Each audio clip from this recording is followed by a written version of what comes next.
Hello dear students, welcome to our science class. Today we are going to continue with our 17th chapter of Science NCERT book and the chapter name is Star and the Solar System. Okay, so what are stars? We observe in the sky that something is twinkling. These are stars. Okay, and वहां पे कुछ ऐसे objects भी होते हैं जो star की तरह दिखते हैं बट ट्विंकलिंग नहीं करते हैं, उनकी खुद में लाइट नहीं होती है. These are called planets.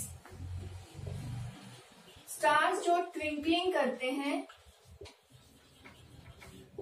And उनकी खुद की लाइट होती है, emits light.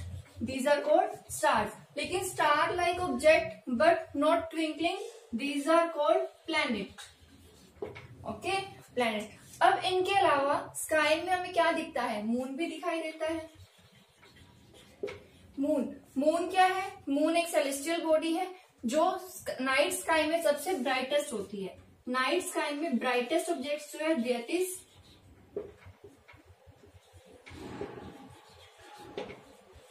Object in night sky, that is moon. But it is brightest but it does not have its own light, it just reflects the sunlight. okay, so moon के अलावा जितने भी object space में है, sky में है, these are called celestial bodies.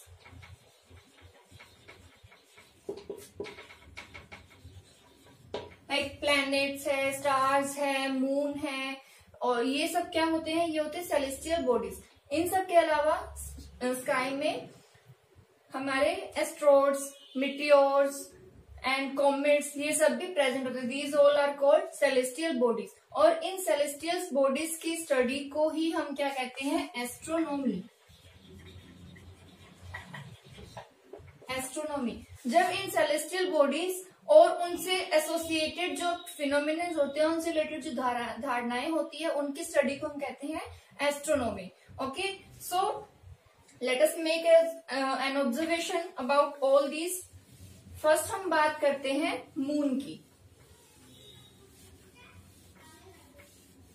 Moon हमें पता है brightest object of the night sky है, but it just reflects the sunlight, it does not have its own light. Okay, अब डेली बेसिस पे अगर हम मून की बात करें, मून को अगर हम डेली ऑब्जर्व करते हैं तो वो हमें डिफरेंट साइज एंड शेप में दिखाई देता है.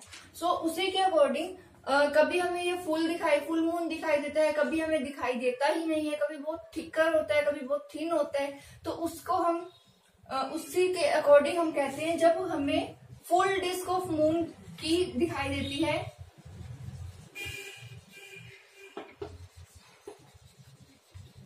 जिस दिन हमें मून की फुल डिस्क हमें दिखाई देती है, उसे हम कहते हैं full moon day.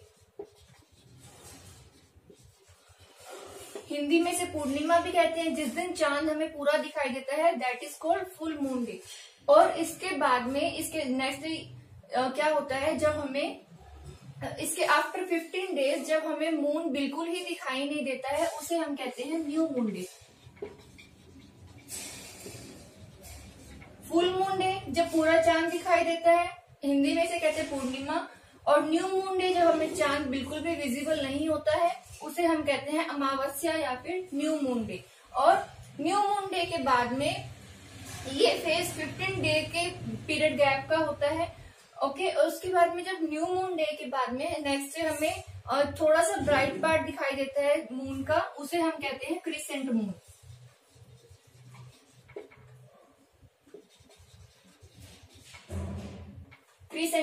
Crescent moon मतलब बढ़ने वाला, जो अब बढ़ना स्टार्ट होगा. फुल मून डे पे पूरी disc visible, new moon day पे बिल्कुल भी विजिबल नहीं होता है मून, एंड क्रिसेंट डे पे बिल्कुल थिनर सा पार्ट हमें दिखाई देता है, ब्राइट पार्ट दिखाई देता है, that is called crescent moon. तो इस तरह से मंथ में ये 15 डेज के गैप में होता है. फर्स्ट 15th डे पे हमें ये दिखाई देगा, उसके बाद 15 डे के गैप में हमें ये दिखाई देगा. ओके, तो इस तरह से मंथ में बार बार मून्स की शेप चेंज होने को हम कहते हैं phases of the moon.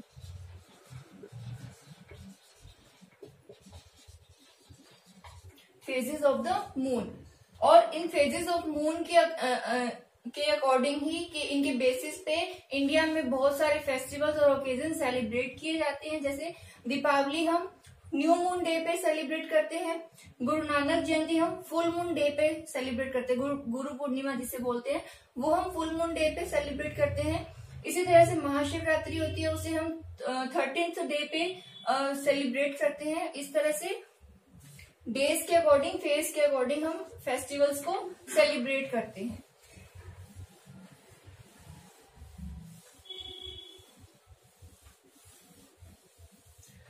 Moon पे जितनी सनलाइट, जितने पार्ट पे मून के सनलाइट गिरेगी उसको उतना ही पार्ट हमें अर्थ से विजिबल होता है। तो यही रीजन है कि जब मून के इल्यूमिनेटेड पार्ट का साइज बढ़ता जाता है, यानी कि उसके सनलिट पार्ट का साइज बढ़ता जाता है, कब?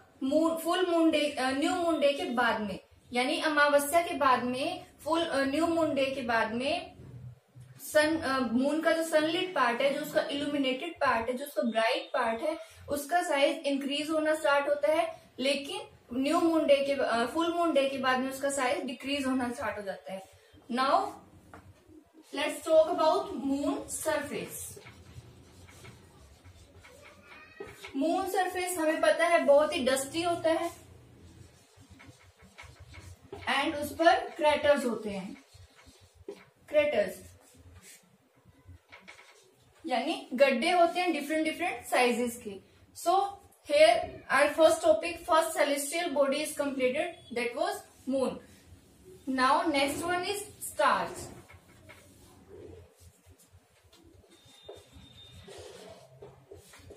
स्टार्स हमें पता है जिनकी खुद की लाइट होती है, वो खुद की लाइट एमिट करते हैं। ओके, सन भी एक स्टार है। तो क्या रीजन है कि हमें सन बहुत बड़ा दिखाई देता है लेकिन स्टार्स जो है वो बहुत ही छोटे दिखाई देते हैं? क्योंकि जो सन है वो अर्थ से बहुत कम डिस्टेंस पे है, उसका ज्यादा डिस्टेंस नहीं है अगर हम कंपेयर करें स्टार्स के डिस्टेंस से। तो स्टार्स जो है वो स्टार्स जो है वो सन से भी मिलियंस ऑफ टाइम्स फार है, दूर है। इस वजह से स्टार्स हमें छोटे दिखाई देते हैं और सन हमें बड़ा दिखाई देता है। ओके, स्टार्स जो है वो डे टाइम में भी होते हैं लेकिन सन की ग्लेयर की वजह से, उसकी ब्राइट सनलाइट की वजह से हमें वो विजिबल नहीं हो पाते हैं। अगर हम कंटिन्यूअसली स्टार पे ऑब्जर्वेशन करें तो हमें मूव करते हुए दिखाई देते हैं। टेलीस्कोप से अगर हम देखें तो उनकी डायरेक्शन, उनकी जो उनमें मोशन होता है वो अपनी जगह चेंज करते हैं। लेकिन एक स्टार ऐसा है जो अपनी जगह चेंज नहीं करता, दैट इज पोल स्टार। इसे ध्रुव तारा भी कहते हैं, पोल स्टार या फिर ध्रुव तारा। ये क्या होता है? ये नॉर्थ डायरेक्शन में होता है और अर्थ के जस्ट एक्सिस पे, अर्थ के एक्सिस पे प्रेजेंट होता है। तो इस वजह से अर्थ तो रिवॉल्व करती है लेकिन ये अपनी पोजीशन चेंज नहीं करता है। इसका हम एग्जांपल एक एक्टिविटी से समझते हैं। If we take an umbrella,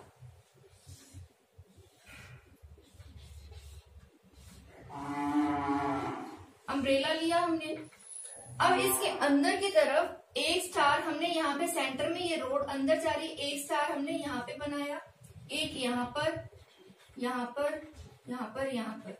तो क्या होगा जब हम इसको रोटेट करेंगे, इसको घुमाएंगे इसके एक्सिस पे, तो क्या होगा? इन सब की जो डायरेक्शन है वो हमें चेंज होते दिखाई देंगे, ये हमें मूव करते हुए दिखाई देंगे लेकिन ये स्टार अपनी जगह पे ही रहेगा, ये इसके एक्सिस पे प्रेजेंट है। इसी तरह से जो पोल स्टार है वो अर्थ की एक्सिस पे प्रेजेंट है, इसीलिए ये मूव नहीं करता हुआ दिखाई देता है, ये अपनी डायरेक्शन, अपनी जगह चेंज नहीं करता है। Okay, now third one is constellations.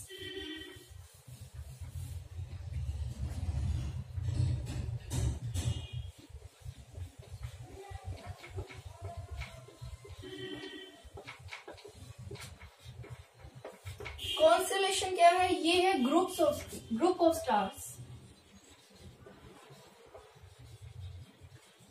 जब काफी सारे स्टार्स मिलकर एक रिकॉग्नाइजेबल शेप पर फॉर्म करते हैं उसे हम कहते हैं कॉन्स्टेलेशन। कॉन्स्टेलेशन हम इजीली आइडेंटिफाई कर सकते हैं नाइट स्काई में, अगर हमें उसकी शेप के बारे में पता है, वो किस डायरेक्शन में होता है इसका हमें पता है, तो हम उसको इजीली आइडेंटिफाई कर सकते हैं। कॉन्स्टेलेशन कुछ हम यहाँ पढ़ते हैं, जैसे उर्सा मेजर, उर्सा मेजर इसे हम कहते हैं सप्तऋषि भी कहते हैं, इसे बिग डीपर भी कहते हैं और इसे ग्रेट बियर भी कहते हैं। उर्सा मेजर को सप्तऋषि, बिग डीपर और ग्रेट बियर भी कहते हैं। ये 7 स्टार्स का एक ग्रुप होता है जिसकी शेप कुछ इस तरह से होती है।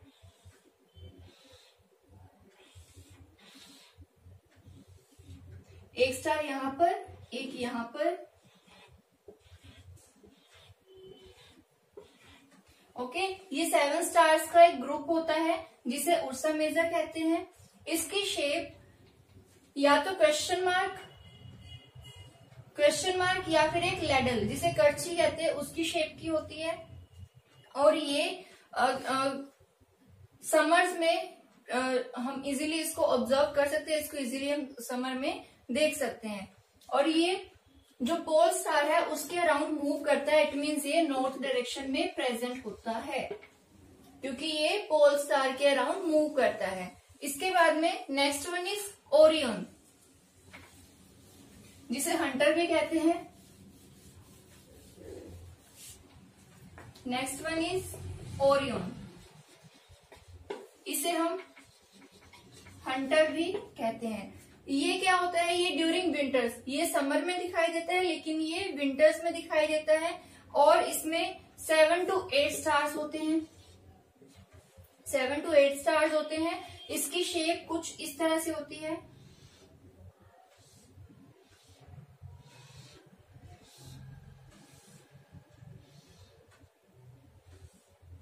एक स्टार यहां पर, 3 स्टार्स यहां पर होते हैं इसमें, और ये 2 स्टार्स यहां पर। तो इसकी जो ये स्टार वाली ये जो 3 स्टार है ये इसकी बेल्ट बनाते हैं। ओके, ओरियन की शेप ऐसी होती है। अब इसके बहुत ही क्लोज में एक स्टार होता है दैट इज सीरियस। ये नाइट स्काई का सबसे ब्राइटेस्ट स्टार है जो कि ईस्ट डायरेक्शन में प्रेजेंट होता है। तो इट मीन्स ओरियन जो है वो ईस्ट डायरेक्शन में होगा और इस शेप में होगा, तो हम इसको इजीली आइडेंटिफाई कर सकते हैं। Third one is Cassiopeia.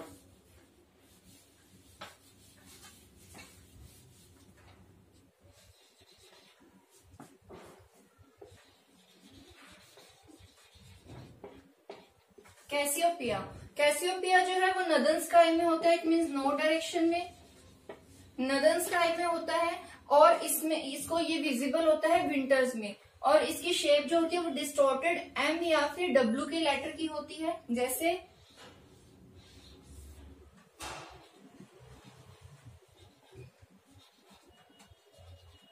ये डब्ल्यू भी है, अगर उधर से देखें तो ये एम भी है।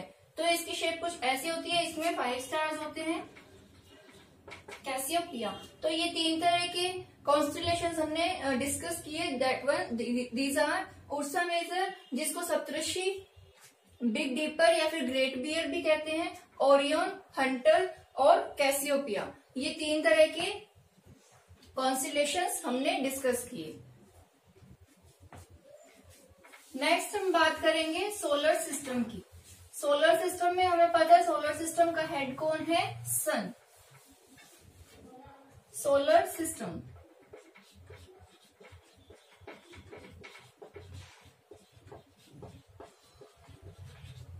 इसका हेड है सन। सन एक स्टार है और सोलर सिस्टम का हेड है। तो सन के अराउंड जितने भी सेलेस्टियल बॉडीज रिवॉल्व करती है वो सब मिलकर क्या बनाती है, एक सोलर सिस्टम। सेलेस्टियल बॉडीज कौन रिवॉल्व करती है, प्लैनेट्स। ये सब प्लैनेट्स के अलावा सोलर सिस्टम में एस्ट्रॉइड्स, मिटियोर्स, कॉमेट्स ये सब भी प्रेजेंट होते हैं। ये सब मिलकर एक सोलर सिस्टम बनाते हैं। और सोलर सिस्टम जब ये प्लैनेट सन के अराउंड रिवॉल्व करते हैं तो वो किस वजह से रिवॉल्व कर पाते हैं, उन सन और प्लैनेट्स के बीच में प्रेजेंट जो ग्रेविटेशनल फोर्स होता है उसकी वजह से ये प्लैनेट सन के अराउंड रिवॉल्व कर पाते हैं। तो अब हम डिटेल में इनके बारे में पढ़ते हैं। सबसे पहले है सन। सन हमें पता है head of the solar system and it is a star. Okay, ये हमारे सबसे नियरेस्ट है सोलर सिस्टम में, अर्थ से नियरेस्ट है ये, और ये खुद की लाइट और हीट एमिट करता है, और इसी की वजह से ये जो सन जो है वो अर्थ पे हर एक एनर्जी सोर्स का हेड है, यानी जितने भी एनर्जी हमें मिलती है उसका सोर्स क्या है, सन है। ओके, नेक्स्ट हम बात करते हैं प्लैनेट्स। प्लैनेट्स क्या है? प्लैनेट्स जो है वो स्टार्स की तरह दिखाई देते हैं बट स्टार्स होते नहीं हैं। तो हम इनको कैसे आइडेंटिफाई करेंगे? स्टार्स जो है उनकी खुद की लाइट होती है, लेकिन प्लैनेट्स की खुद की लाइट नहीं होती है, वो लाइट को रिफ्लेक्ट करते हैं, सनलाइट को रिफ्लेक्ट करते हैं। इसी तरह से प्लैनेट्स जो है वो मूव करते हैं क्योंकि वो सन के अराउंड रिवॉल्व करते हैं। ओके, तो जिस पाथ में ये रिवॉल्व करते हैं, हमें पता है इनका पाथ क्या है, सर्कुलर पाथ है। यहाँ पर सन है और इसके अराउंड ये मूव कर रहे हैं, तो इनका पाथ सर्कुलर पाथ है, और इस पाथ को हम क्या कहते हैं, ऑर्बिट। Orbit, okay, clear. उसके बाद में अब इस ऑर्बिट में यहां से अगर एक प्लेनेट ने रिवोल्यूशन स्टार्ट किया है, तो यहां से इस रिवोल्यूशन को पूरा करने में जितना टाइम लगता है उसको हम कहते हैं पीरियड ऑफ रिवोल्यूशन।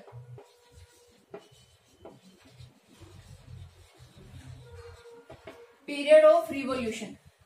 अर्थ का रिवोल्यूशन पीरियड कितना होता है? 365 डेज। 365 डेज में अर्थ जो है वो सन के अराउंड एक रिवोल्यूशन पूरा करती है। इसके अलावा अगर एक प्लैनेट रिवॉल्व कर रहा है तो वो रोटेशन भी कर रहा है। जब एक प्लैनेट अपने एक्सिस पे ही रोटेट करता है, उसे मूव करता है, उसे हम कहते हैं रोटेशन। और पीरियड उस एक रोटेशन को, यानी यहां से अब मैं इसको घुमा रही हूँ तो ये अपने एक्सिस पे रोटेट कर रहा है, इसको एक रोटेशन पूरा करने में जितना टाइम लगता है उसे हम कहते हैं period of rotation.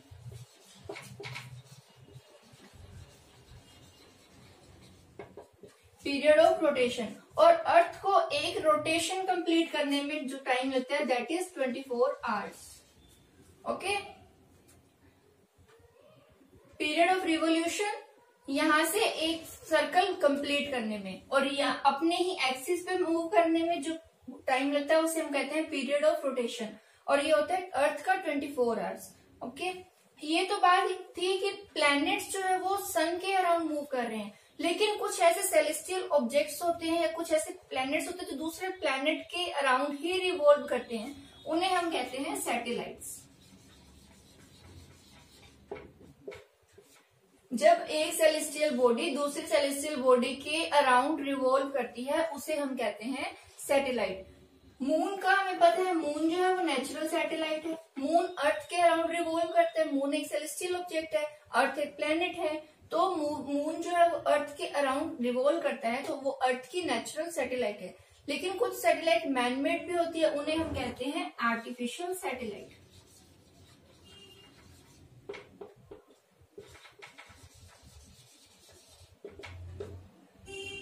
Artificial satellite. Okay, now discuss about planets. इतना I hope it's clear to you.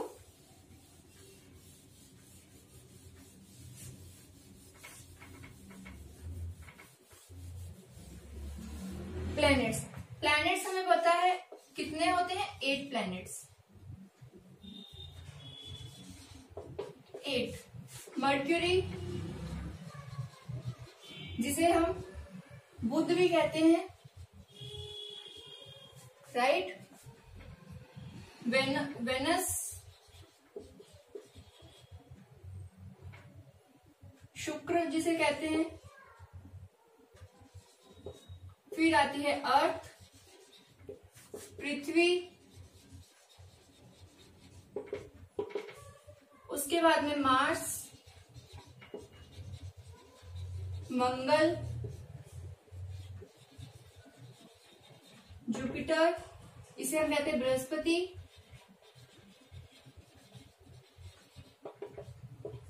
इसके बाद में आता है सैटर्न,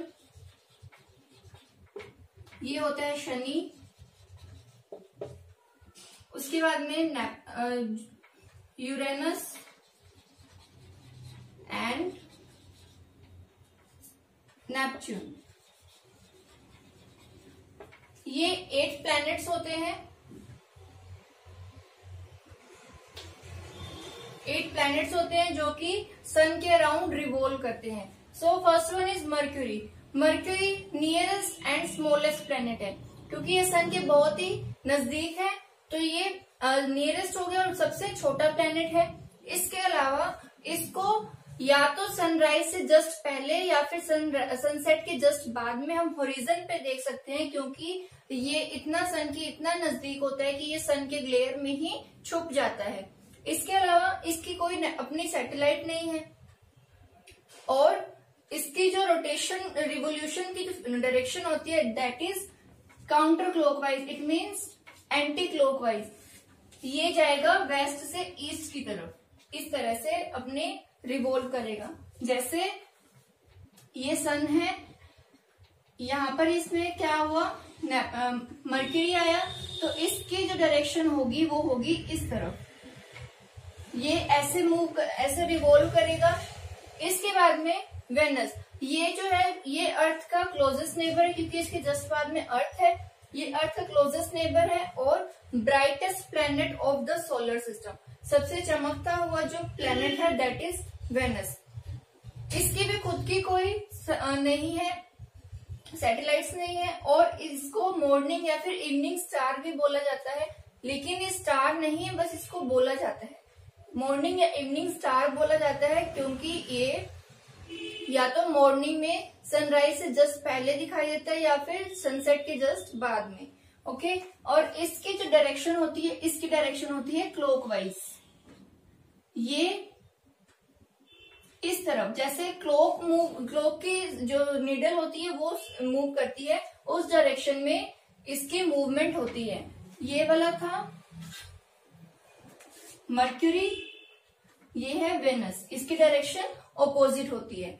इसके बाद में अगर हम अर्थ की बात करें तो अर्थ एक ऐसा प्लेनेट है, only planet on which life is present, life exist करती है अर्थ पे, और क्योंकि यहाँ पर सुटेबल एनवायरमेंटल कंडीशंस होती है, लाइक वाटर प्रेजेंट है, टेम्परेचर है और एटमॉस्फेयर प्रेजेंट है, ब्लैंकेट ऑफ ओजोन प्रेजेंट है, तो इस वजह से अर्थ पे लाइफ एग्जिस्ट करती है। अगर अर्थ को हम स्पेस से देखें तो ये जो है वो ब्लू और ग्रीन कलर की दिखाई देती है, क्योंकि ये वाटर, इस पर वाटर और जो लैंड मास है, ट्रीज वगैरह है, उस सबकी रिफ्लेक्शन को इस पर पड़ती है, इस वजह से ये ब्लू और ग्रीन दिखाई देती है। इसके बाद में अर्थ पे एक सैटेलाइट प्रेजेंट है दैट इज मून। मून जो है वो अर्थ की नेचुरल सैटेलाइट है, वी नो दिस। अर्थ की जो रिवॉल्विंग जो डायरेक्शन है दैट इज काउंटर क्लॉकवाइज। जो मर्क्यूरी की डायरेक्शन थी वही सेम अर्थ की डायरेक्शन है। Okay, next one is Mars. Mars जो है वो फर्स्ट प्लेनेट है आउटसाइड, जो अर्थ के बाहर के ऑर्बिट है उसमें पहला जो है वो मार्स है, जिसे हम मंगल भी कहते हैं और इसको रेड प्लेनेट भी कहा जाता है। मार्स को रेड प्लेनेट भी कहा जाता है क्योंकि ये स्लाइटली रेड कलर का दिखाई देता है। ओके, तो इसकी जो डायरेक्शन है रिवॉल्विंग की वो है काउंटर क्लॉकवाइज, जैसे कि अर्थ में थी मार्स की। Okay, counter clockwise. इसके बाद में अगर हम मार्स पे दो मून प्रेजेंट होते हैं, यानी कि मार्स की 2 सैटेलाइट्स है, अर्थ पे एक थी, मार्स पे 2 सैटेलाइट प्रेजेंट है। इसके बाद में अगर हम जुपिटर की बात करें तो जुपिटर जो है वो largest planet of the solar system, सबसे बड़ा जो प्लेनेट है वो है Jupiter.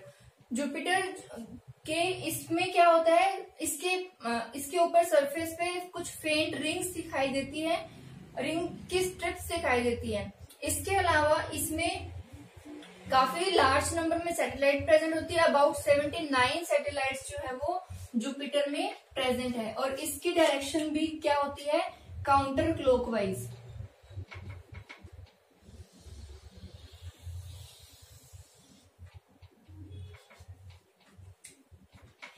Jupiter counter clockwise. Okay, next one is Saturn. Saturn yellowish colour में दिखाई देता है, इसको शनि भी कहते हैं। और इसमें इसकी सबसे यूनिक बात क्या है कि इसके अराउंड रिंग्स प्रेजेंट होती है। जैसे ये सैटर्न है तो इसके अराउंड एक ऐसे रिंग प्रेजेंट होती है, उसे हम कहते हैं सैटर्न, और ये इसकी यूनिक क्वालिटी है। और इसमें सबसे ज्यादा नंबर में सैटेलाइट्स प्रेजेंट होती है, अबाउट 82 सैटेलाइट्स जो है वो सैटर्न में प्रेजेंट है। ओके, इसके बाद में यूरेनस एंड नेपच्यून की अगर हम बात करें तो यूरेनस और नेपच्यून आउटर मोस्ट प्लेनेट है सोलर सिस्टम के, और सिर्फ लार्ज जो टेलीस्कोप होते हैं उनकी हेल्प से हम इसको ऑब्जर्व कर सकते हैं। इसके अलावा यूरेनस की जो डायरेक्शन होती है वो वेनस की तरह होती है, clockwise.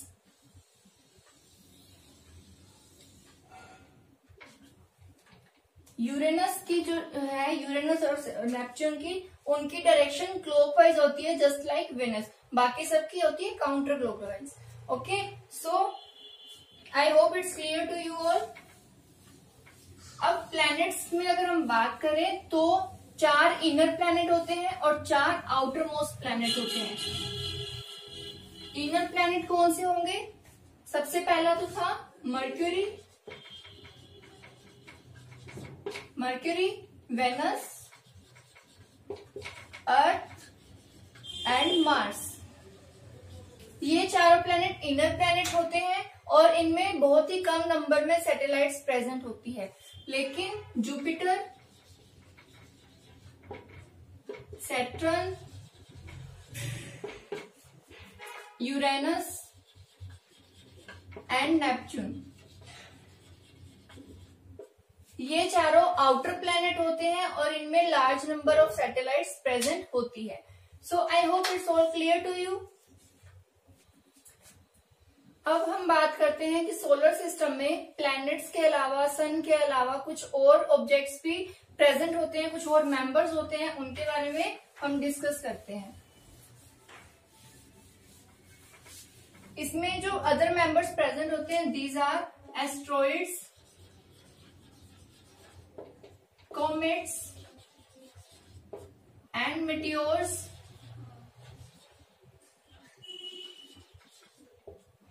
meteors and meteorites।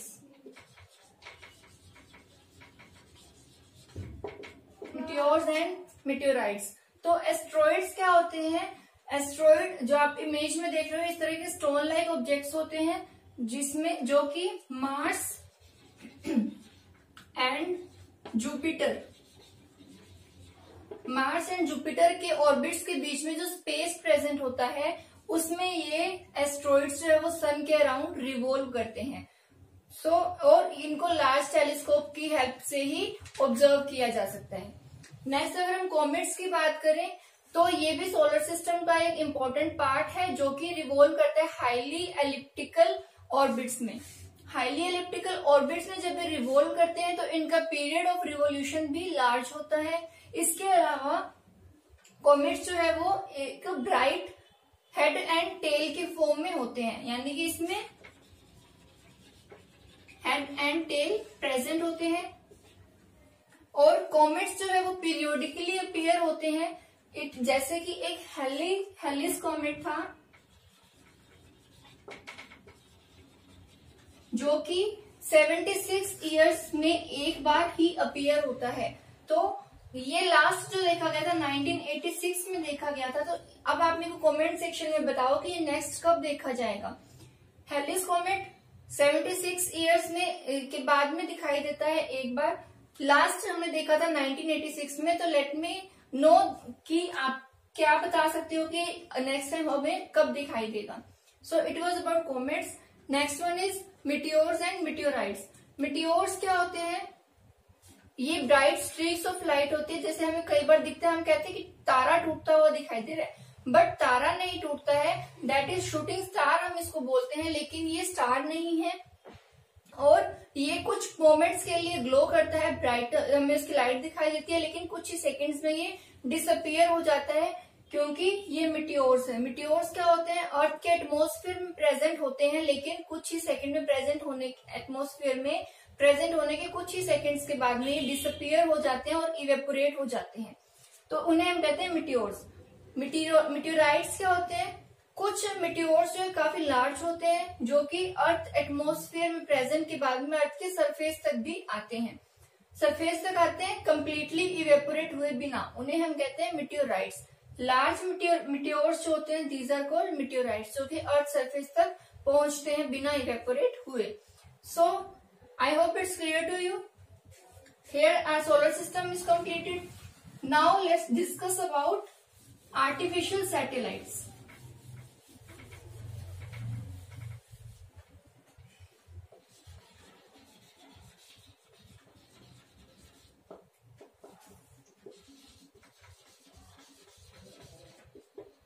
Artificial satellites क्या होती है? ये एक इलेक्ट्रॉनिक डिवाइसेस होती है जो वेरियस पर्पसेस के लिए अर्थ से स्पेस में लॉन्च की जाती है, उन्हें हम कहते हैं सैटेलाइट्स।